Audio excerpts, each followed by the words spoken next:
Julie Zona, Director of Team Relations and Communications for Progressive Insurance, on how and why the Progressive Automotive X Prize awards $10 million to new technologies that reduce U.S. dependence on foreign oil.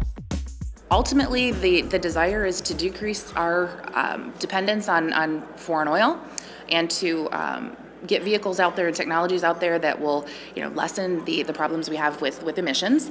And basically, we provide a showcase. We provide a platform for people with new technologies and some traditional technologies that have just become a lot more efficient to speak of these things, show these things to the public, and give the public some idea of what's out there, not just the traditional things, but some things that maybe they could take into consideration in the future. They have to show production capability in how they handle their materials that they're using, how they outline what's going into the vehicle, show some indication of what they understand from a supply network. Basically, they have to be able to show that they can produce up to 10,000 units a year.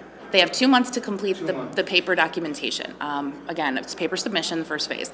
June 15th, those things are due back to us, and will be internally and using a panel of experts in various fields, whether it's safety, production, business, reviewing these applications or these paper submissions, I'm sorry, and deciding whether or not the teams can continue to the next phase of the competition. Because of the nature of these submissions, and they're very time intensive, and looking through them is going to be very time intensive, the teams are given one appeal, so that if they don't like the answer that they have been given by our panel of experts and the prize committee, they can appeal and come back to us, and they're given an additional 30 days to basically deal with that appeal process.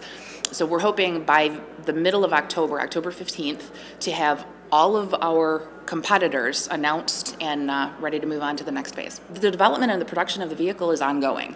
The majority of these teams have either started development, started production, or have vehicles running today. There's a number of them, such as Aptera, who was at the conference today. They have vehicles on the road, and they go on sale coming up here within the next few months. Teams like Tesla, they have vehicles that are in production, though we are happy to say that we're going to be having the Tesla second generation vehicle within our competition.